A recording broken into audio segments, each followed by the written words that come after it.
গোলাপি রঙের, তার নাকটা ছিল খাড়া, ছিদ্রগুলো ছিল ছোট ছোট, নাকের নিচে ঠোঁটের উপরে ছিল চিকন সরু গোঁফ। তিনি কখনো বা যখন মুচকি হাসতেন, তার গোলাপি রঙের ঠোঁট দুটো যখন একটু ফাঁক হয়ে যেত আর দাঁতগুলো যখন বের হয়ে যেত, মানুষ অবাক বিস্ময়ে খুঁজত কোথাও যেন বিজলি চমকিয়েছে। তিনি যখন প্রচন্ড গরমের মাঝে ঘেমে সিক্ত হতেন, কপালে তার মুক্তার দানার মতো ঘাম জমে যেত।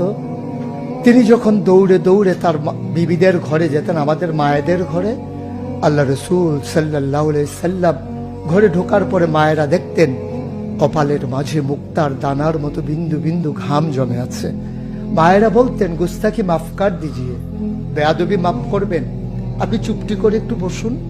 নবীকে বসিয়ে ওরা ছোট্ট শিশু খুঁজে বের করতেন, অতি যত্নে পরম আদরে তার কপালের ঘামগুলো তারা শিশির ভিতরে ভরে মুখ বন্ধ করে রেখে দিতেন।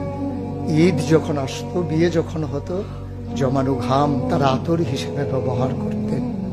এ নবী তো সে নবী, হেঁটে গেছেন 1 মাস আগে রাত পথ ধরে, যাওয়ার পরে তিনি তো চলেই গেছেন।